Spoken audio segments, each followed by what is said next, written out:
The Tibetan Book of the Dead translation, Lama Kazi Dawa Samdup, edited by W. Y. Evans-Wentz, English. Source: Internet Archive text.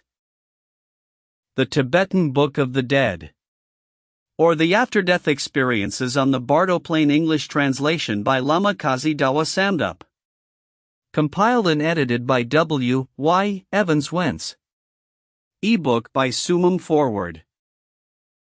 This book is the first English-language translation of the famous Tibetan death text, The Great Liberation Upon Hearing in the Intermediate State, also known as the Bardo Thodol, which means liberation by hearing on the after-death plane, Bardo, after-death plane, Thodol, or Thotrol, liberation by hearing. It was originally written in the Tibetan language and is meant to be a guide for those who have died as they transition from their former life to a new destination. The work has been traditionally attributed to Padmasambhava, an Indian mystic who was said to have introduced Buddhism to Tibet in the 8th century. Legend has it that while visiting Tibet, Padma Sambhava found it necessary to conceal Sanskrit works he had arranged to be written. The Tibetans of that time were not ready for the spiritual teachings contained therein, so he hid his texts in strange and remote locations, leaving them to be discovered at a later time when their spiritual message could be received by those with an open mind. The most famous of those that discovered and revealed Padmasambhava's writings was Karma Lingpa, who was born around 1350 CE. According to his biography, Karma Lingpa found several hidden texts on top of a mountain in Tibet when he was 15 years old. Within those texts, he found a collection of teachings entitled The Self-Emergence of the Peaceful and Wrathful Deities from Enlightened Awareness. These teachings contained the texts of the now famous Great Liberation Upon Hearing in the Bardo. The Tibetan Book of the Dead was first published in 1927 by Oxford University Press, London. Dr. Walter Y. Evans-Wentz coined the title because of parallels he found with the writings of the Egyptian Book of the Dead. The paperback and hardcover editions of the book contain extensive notes by Evans-Wentz about the conclusions he drew from the translation, which, some say, were greatly influenced by his involvement with Theosophy and Neo-Vedantic Hindu views. A later edition of the book includes commentary by the renowned psychoanalyst, Dr. Carl Jung, whose insightful essay illustrates that this Tibetan text goes beyond a study of Tibetan culture and reaches into a psychology that has great relevance to the Western world. This ebook, made courtesy of Sumum, represents the edited English translation taken from the first edition. Based upon our copyright status research, this edition appears to be in the United States public domain. If you believe this to be incorrect, please contact us with information as to why, so that we may review your information and remove this ebook if necessary. One book I the Chikai Bardo and the Koniad Bardo. Herein lieth the setting face to face to the reality in the intermediate state, the great deliverance by hearing while on the after-death plane. From the profound doctrine of the emancipating of the consciousness by meditation upon the peaceful and wrathful deities, the obeisances, to the divine body of truth, the incomprehensible, boundless light, to the divine body of perfect endowment, who are the lotus and the peaceful and the wrathful deities. To the lotus-born incarnation, Padmasambhava, who is the protector of all sentient beings, to the gurus, the three bodies, obeisance. The introduction, this great doctrine of liberation by hearing, which conferreth spiritual freedom on devotees of Ordinary wit while in the intermediate state hath three divisions: the preliminaries, the subject matter, and the conclusion. At first, the preliminaries, the guide series, for emancipating beings, should be mastered by practice. The transference of the consciousness principle by the guide. The highest intellects ought most certainly to be liberated, but should they not be liberated? Then while in the intermediate state of the moments of death they should practice the transference, which giveth automatic liberation by one's merely remembering it. Devotees of ordinary wit ought most certainly to be freed thereby, but should they not be freed, then, while in the intermediate state, during the experiencing of reality, they should persevere in the listening to this great doctrine of liberation by hearing. Accordingly, the devotee should at first examine the symptoms of death as they gradually appear in his dying body. Following self-liberation, by observing the characteristics of the symptoms of death. Then, when all the symptoms of death are complete, he should apply the transference, which confereth liberation by merely remembering the process. 2. The reading of this Thodol. If the transference hath been effectually employed, there is no need to read this Thodol. But if the transference hath not been effectually employed, then this Thodol is to be read, correctly and distinctly, near the dead body. If there be no corpse, then the bed or the seat to which the deceased had been accustomed should be occupied by the reader, who ought to expound the power of the truth. Then, summoning the spirit of the deceased, imagine it to be present there listening, and read. During this time no relative or fond mate should be allowed to weep or to wail, as such is not good for the deceased, so restrain them. If the body be present, just when the expiration hath ceased, either a lama, who hath been as a guru to the deceased, or a brother in the faith whom the deceased trusted, or a friend for whom the deceased had great affection, putting the lips close to the ear of the body, without actually touching it, should read this great Thodol. The practical application of this Thodol by the officiant. Now for the explaining of the Thodol itself. If thou canst gather together a grand offering, offer it in worship of the Trinity. If such cannot be done, then arrange whatever can be gathered together as objects on which thou canst concentrate thy thoughts and mentally create as illimitable an offering as possible in worship. Then the path of good wishes invoking the aid of the Buddhas and Bodhisattvas should be recited 7 times or thrice. After that, the path of good wishes giving protection from fear in the bardo, and the path of good wishes for safe delivery from the dangerous pitfalls of the bardo, it together with the root words of the bardo, are to be read distinctly and with the proper intonation. Then this great Thodol is to be read either 7 times or thrice, according to the occasion. First cometh the setting face to the symptoms of death, as they occur during the moments of death. Second, the application of the great vivid reminder. The setting face to reality while in the intermediate state, and third, the methods of closing the doors of the womb while in the intermediate state when seeking rebirth. 3. The Chikai Bardo and the Coniad Bardo. The obeisances. The introduction. The transference of the consciousness principle, the reading of this Thodol, the practical application of this Thodol by the officiant. Part 1. The Bardo of the moments of death.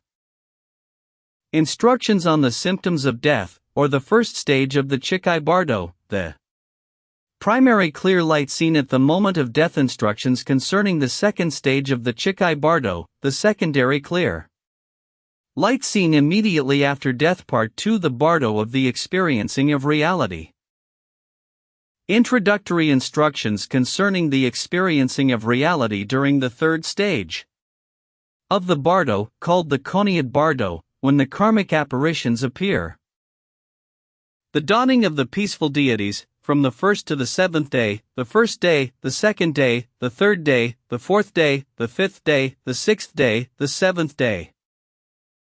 The dawning of the wrathful deities, from the 8th to the 14th day, introduction, the 8th day, the 9th day, the 10th day, the 11th day, the 12th day, the 13th day, the 14th day, the conclusion, showing the fundamental importance of the Bardo teachings. Book 2. The Sitpa Bardo, the Obeisances Introductory Verses. Part 1. The after-death world for the Bardo body, its birth and its supernormal faculties, characteristics of existence and the intermediate state, the judgment, the all-determining influence of thought, the dawning of the lights of the six lokas. Part 2. The process of rebirth. The closing of the door of the womb, method of preventing entry into a womb, the first method of closing the womb door, the second method of closing the womb door, the third method of closing the womb door, the fourth method of closing the womb door, the fifth method of closing the womb door, the choosing of the womb door. The premonitory visions of the place of rebirth, the protection against the tormenting furies, the alternative choosing, supernormal birth, or womb birth. Supernormal birth by transference to a paradise realm, womb birth, the return to the human world, the general conclusion, the Appendix I. The invocation of the Buddhas and Bodhisattvas. 2. The path of good wishes for saving from the dangerous narrow passageway of the Bardo. 1-3. The root verses of the six Bardos. 4. The path of good wishes which protecteth from fear in the Bardo. Via the Colophon. 5. Part 1, the Bardo of the moments of death. Instructions on the symptoms of death, or the first stage of the Chikai Bardo, the primary clear light seen at the moment of death, the first, the setting face to face with the clear light, during the intermediate state of the moments of death, is.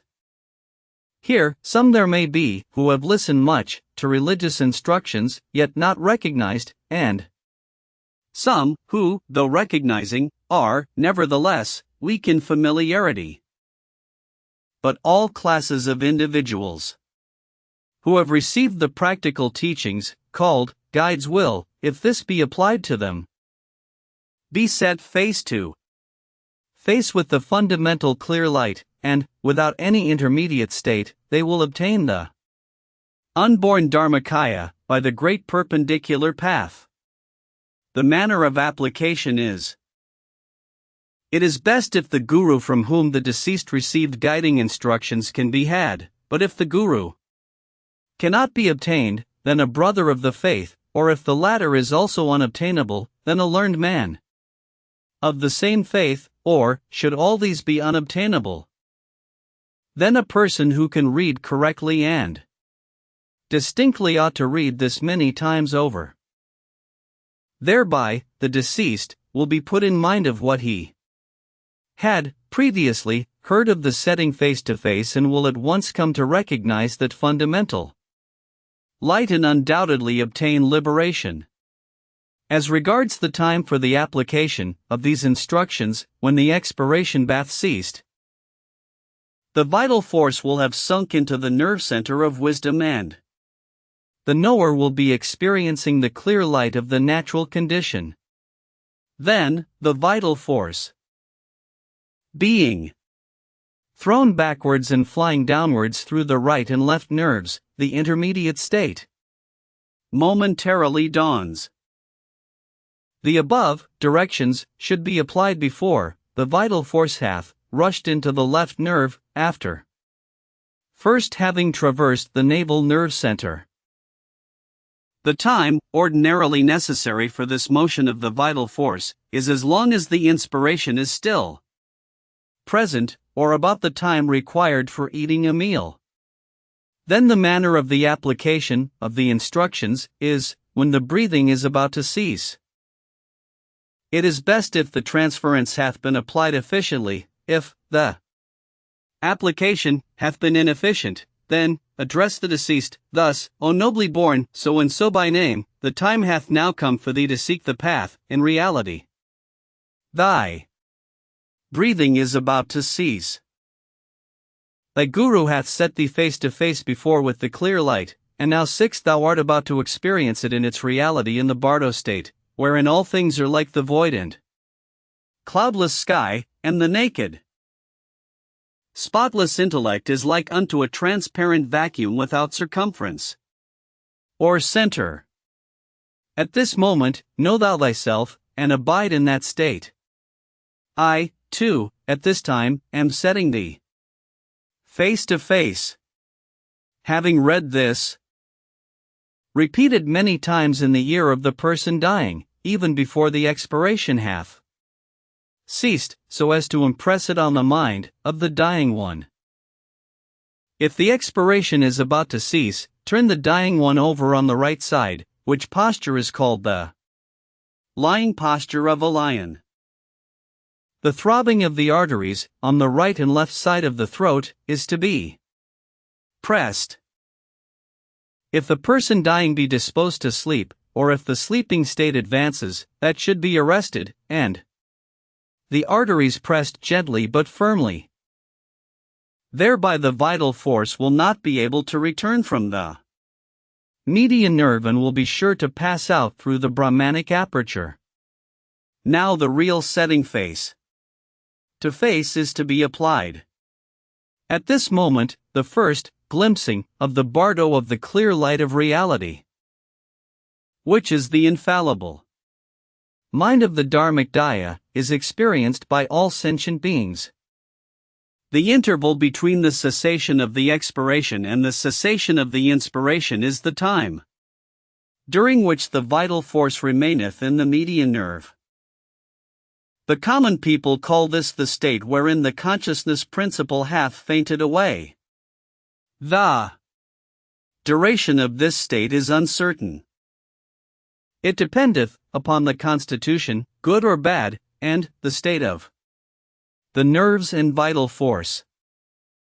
In those who have had even a little practical experience of the firm, tranquil state of Didna, and in those who have sound nerves, this state continueth for a long time. In the setting face to face, the repetition of the above address to the deceased is to be persisted in until a yellowish liquid beginneth to appear from the various apertures of the bodily organs of the deceased. In those who have led an evil life, and in those of unsound nerves, the above state endureth only so long as would take to snap a finger. Again, in some, it endureth as long as the time taken for the eating of a meal. In various tantras it is said that this state of swoon endureth for about 3½ days. Most other religious treatises say for 4 days. And that this setting face to face with the clear light ought to be persevered in during the whole time. The manner of applying these directions is: if, when dying, one be by one's own self capable of diagnosing the symptoms of death, use of the knowledge should have been made ere this. If the dying person be unable to do so, then either the guru, or a shishya, or a brother in the faith with whom the one dying was very intimate, should be kept at hand, who will vividly impress upon the one dying the symptoms of death as they appear in due order, repeatedly saying, at first, thus, 7 now the symptoms of earth sinking into water are come. When all the symptoms of death are about to be completed, then enjoin upon the one dying this resolution, speaking in a low tone of voice in the ear: O nobly born, or, if it be a priest, O venerable sir, let not thy mind be distracted. If it be a brother in the faith, or some other person, then call him by name, and say thus, O nobly born, that which is called death being come to thee now, resolve thus, O this now is the hour of death. By taking advantage of this death, I will so act, for the good of all sentient beings. Peopling the illimitable expanse of the heavens, as to obtain the perfect Buddhahood, by resolving on love and compassion towards them, and by directing my entire effort to the soul perfection. Shaping the thoughts thus. Especially at this time when the Dharmakaya of clear light, in the state after death can be realized for the benefit of all sentient beings, know that thou art in that state. And resolve that thou wilt obtain the best boon of the state of the great symbol, in which thou art, as follows. Even if I cannot realize it, yet will I know this bardo, and, mastering the great body of union in bardo, will appear in whatever shape will benefit all beings, whomsoever I will serve all sentient beings, infinite in number as are the limits of the sky. Keeping thyself unseparated from this resolution, thou shouldst try to remember whatever devotional practices thou went accustomed to perform during thy lifetime. In saying this, the reader shall put his lips close to the ear, and shall repeat it distinctly, clearly, impressing it upon the dying person so as to prevent his mind from wandering even for a moment. After the expiration hath completely ceased, press the nerve of sleep firmly, and, a lama, or a person higher or more learned than thyself, impress in these words, thus, Reverend Sir, now that thou art experiencing the fundamental clear light, try to abide in that state, which now thou art experiencing. And also in the case of any other person the reader shall set him face to face thus, O nobly born, so-and-so, listen. Now thou art experiencing the radiance of the clear light of pure reality. Recognize it. O nobly born, thy present intellect, in real nature void, not formed into anything.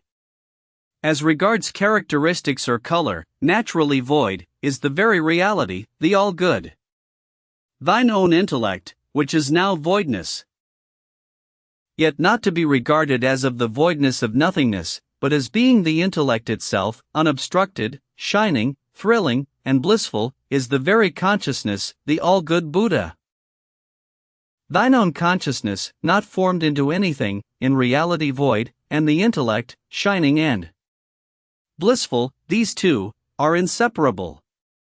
The union of them is the Dharmakaya state of perfect enlightenment.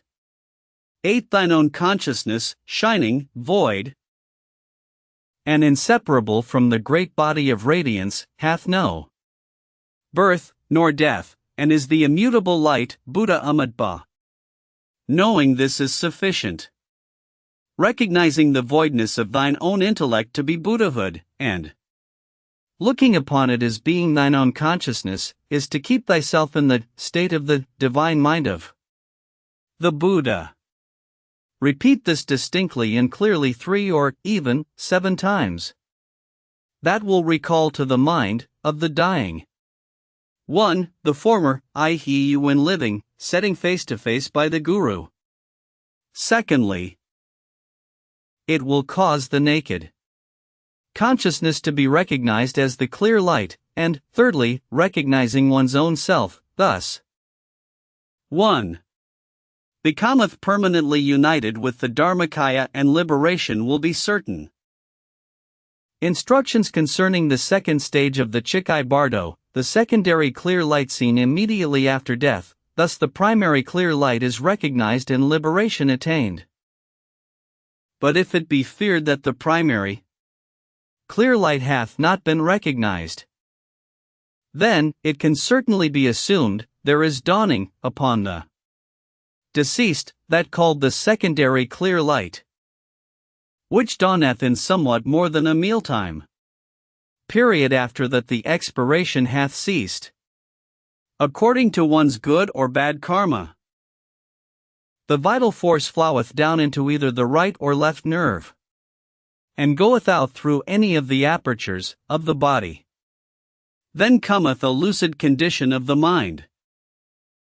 To say that the state of the primary clear light endureth for a mealtime period would depend upon the good or bad condition of the nerves, and also whether there hath been previous practice or not in the setting face to face. When the consciousness principle getteth outside the body, it saith to itself, Am I dead, or am I not dead? It cannot determine. It seeth its relatives and connections as it had been used to seeing them before. It even heareth the wailings. The terrifying karmic illusions have not yet dawned.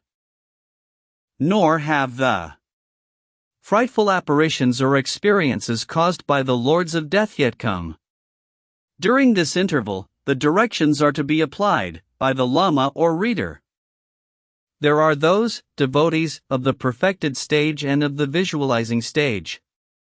If it be one who was in the perfected stage, then call him thrice by name and repeat over and over again the above instructions of setting face to face with the clear light.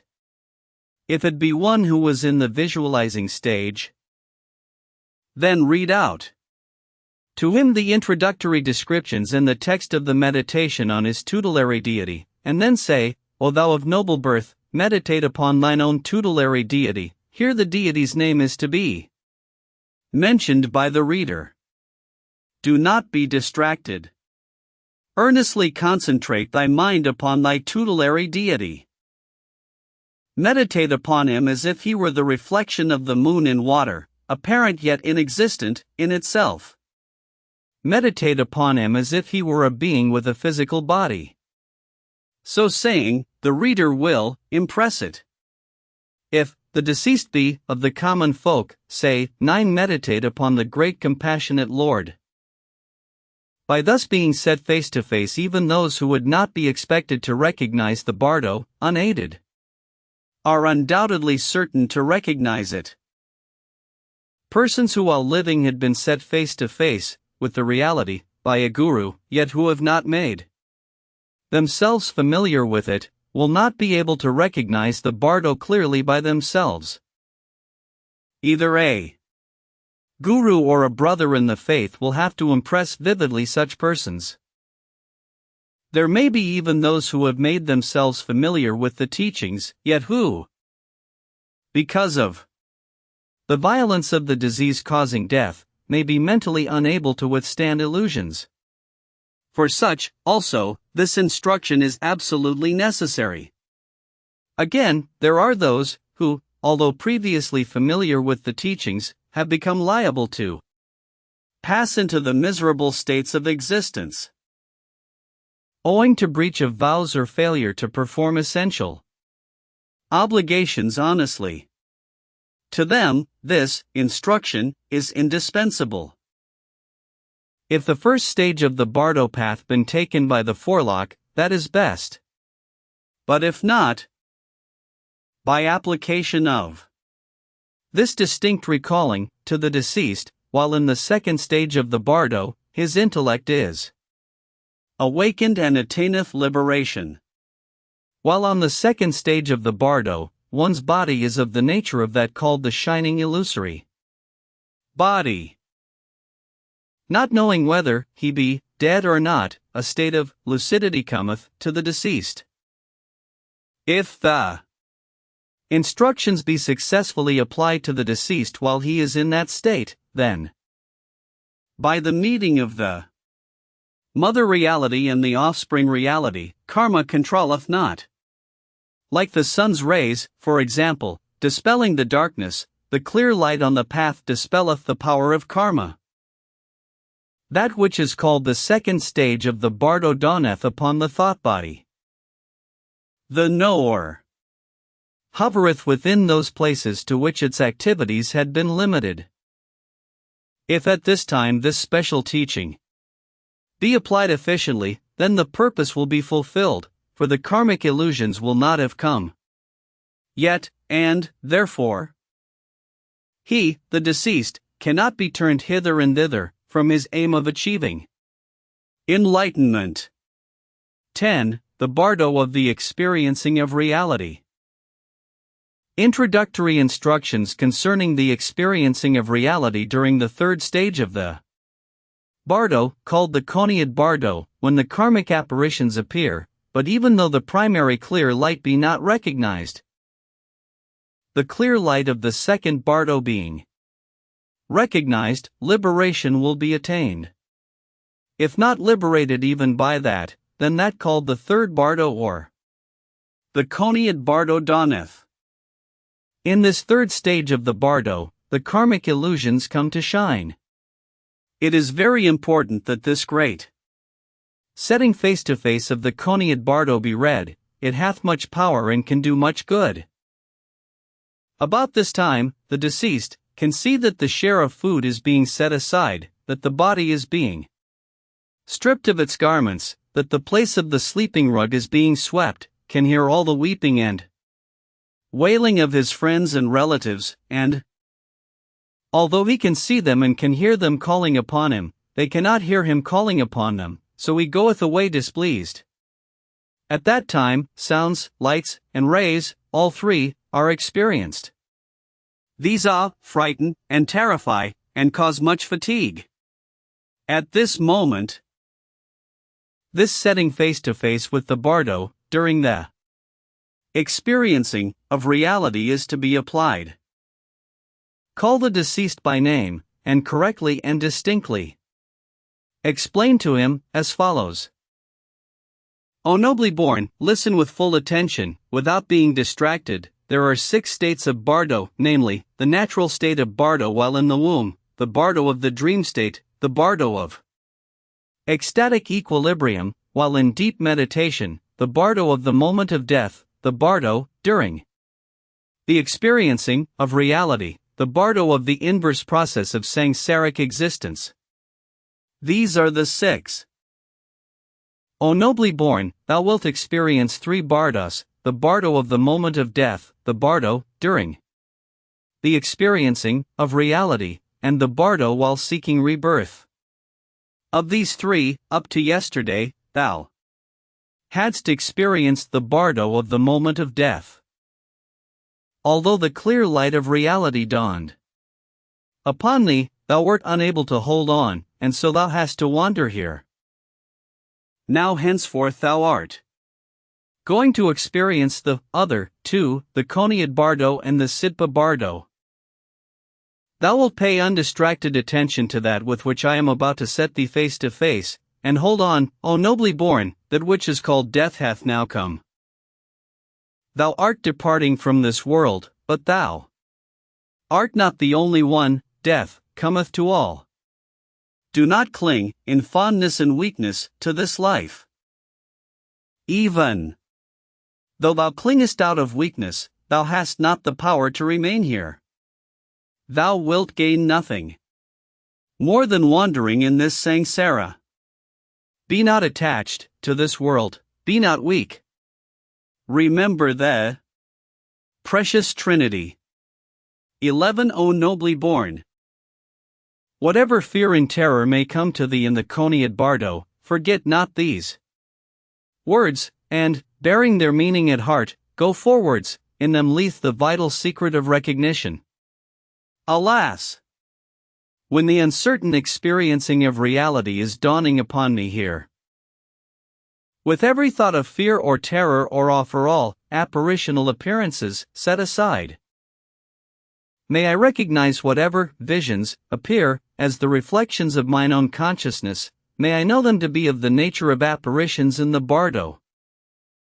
When at this all-important moment of opportunity, of achieving a great end, may I not fear the bands of peaceful and wrathful deities, mine own thought forms. Repeat thou these verses clearly, and remembering their significance as thou repeatest them, go forwards, O nobly born. Thereby, whatever visions of awe or terror appear, recognition is certain, and forget not this vital secret art lying therein. O nobly born, when thy body and mind were separating, thou must have experienced a glimpse of the pure truth, subtle, sparkling, bright, dazzling, glorious, and radiantly awesome. In appearance like a mirage moving across a landscape in springtime in one continuous stream of vibrations. Be not daunted thereby, nor terrified, nor awed. That is the radiance of thine own true nature. Recognize it. From the midst of that radiance, the natural sound of reality, reverberating like 1,000 thunders, simultaneously sounding, will come. That is the natural sound of thine own real self. Be not daunted thereby, nor terrified, nor awed. The body which thou hast now is called the thought body of propensities. Since thou hast not a material body of flesh and blood, whatever may come, sounds, lights, or rays, are, all three, unable to harm thee. Thou art incapable of dying. It is quite sufficient for thee to know that these apparitions are thine own thought forms. Recognize this to be the bardo. O nobly born, if thou dost not now recognize thine own thought forms, whatever of meditation or of devotions thou mayst have performed while in the human world, if thou hast not met with this present teaching, the lights will daunt thee, the sounds will awe thee, and the rays will terrify thee.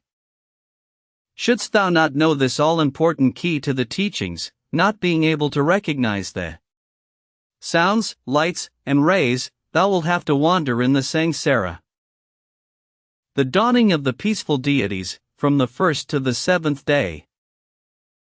Assuming that the deceased is karmically bound, as the average departed one is, to pass through the 49 days of the bardo existence, despite the very frequent settings face to face, the daily trials and dangers which he must meet and attempt to triumph over, during the first 7 days, wherein dawn the peaceful deities, are next explained to him in detail. The first day, judging from the text, being reckoned from the time in which normally he would be expected to wake up to the fact that he is dead and on the way back to rebirth, or about 3½ to 4 days after death. The first day, 12 O nobly born, thou hast been in a swoon during the last 3½ days. As soon as thou art recovered from this swoon, thou wilt have the thought, what hath happened? Act so that thou wilt recognize the bardo. At that time, all the sangstra will be in revolution. And the phenomenal appearances that thou wilt see then will be the radiances and deities. The whole heaves will appear deep blue. Then, from the central realm, called the spreading forth of the seed, the Bhagwan Varakana, white in color, and seated upon a lion throne, bearing an 8-spoked wheel in his hand, and embraced by the mother of the space of heaven, will manifest himself to thee. It is the aggregate of matter resolved into its primordial state which is the blue light.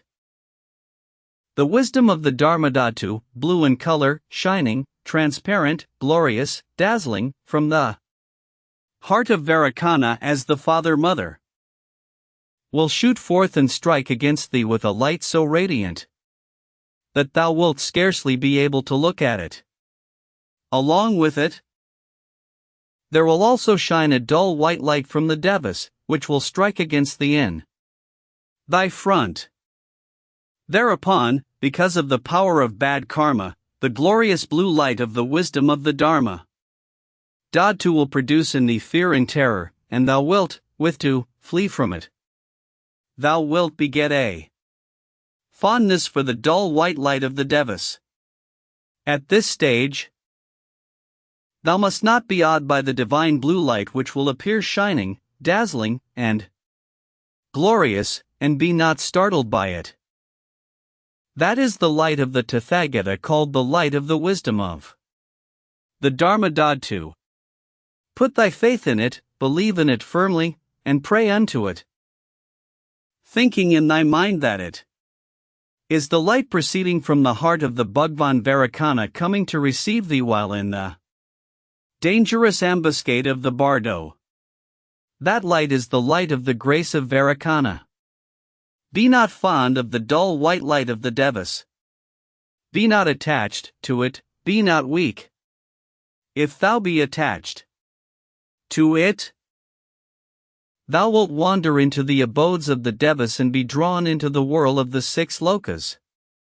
That is an interruption to obstruct thee on the path of liberation. Look not at it. Look at the bright blue light. In deep faith, put thy whole thought earnestly upon Vairocana and repeat after me this prayer. Alas! When wandering in the Sangstra, because of intense stupidity, on the radiant light path of the Dharmada to wisdom, may I be led by the Bhagwan Vairocana. May the Divine Mother of Infinite Space by my rearguard. May I be led safely across the fearful ambush of the bardo. May I be placed in the state of the all-perfect Buddhahood. Praying thus, in intense humble faith, thou wilt merge, in halo of rainbow light, into the heart of Vairocana, and obtain Buddhahood in the Sambhogic Daya, in the central realm of the densely packed.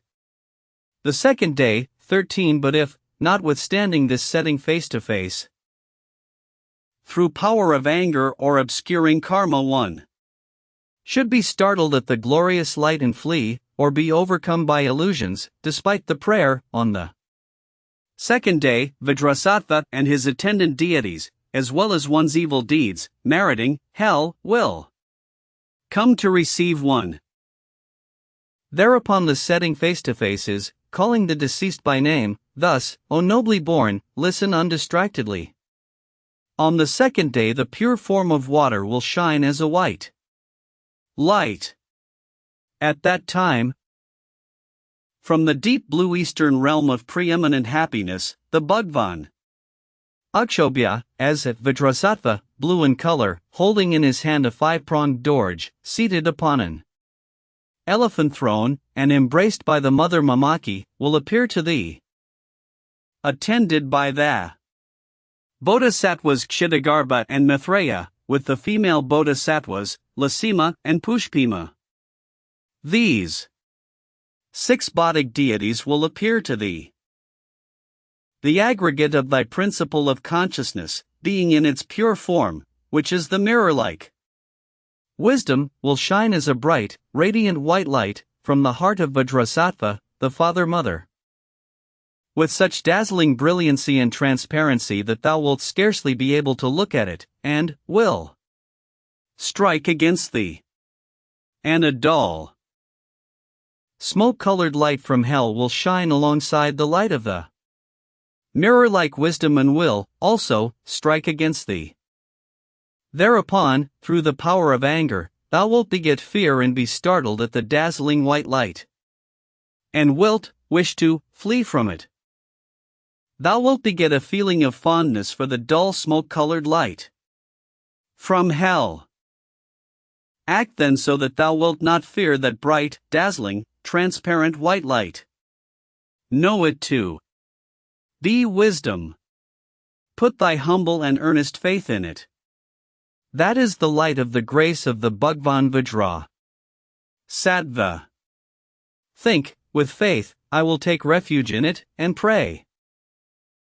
That is the Bhagwan Vajrasattva coming to receive thee and to save thee from the fear and terror of the bardo. Believe in it, for it is the hook of the rays of grace of Vajrasattva. Be not fond of the dull, smoke-colored light from hell. That is the path which openeth out to receive thee because of the power of accumulated evil karma from violent anger. If thou be attracted by it, thou wilt fall into the hell worlds, and, falling therein, thou wilt have to endure unbearable misery, whence there is not certain time of getting out. That being an interruption to obstruct thee on the path of liberation, look not at it, and avoid anger. Be not attracted by it, be not weak. Believe in the dazzling bright white light, and putting thy whole heart earnestly upon the Bhagwan Vajrasattva, pray thus, alas! When wandering in the Sangsara because of the power of violent anger, on the radiant light path of the mirror-like wisdom, may I be led by the Bhagwan Vajrasattva, may the Divine Mother Mamaki be my rearguard, may I be led safely across the fearful ambush of the bardo, and may I be placed in the state of the all-perfect Buddhahood. Praying thus, in intense humble faith, thou wilt merge, in rainbow light, into the heart of the Bhagwan Vajrasattva and obtain Buddhahood in the Sambhogakaya, in the eastern realm called Eminently happy. 14. The third day. Yet, even when set face to face in this way, some persons, because of obscurations from bad karma, and from pride, although the hook of the rays of grace striketh against them, flee from it.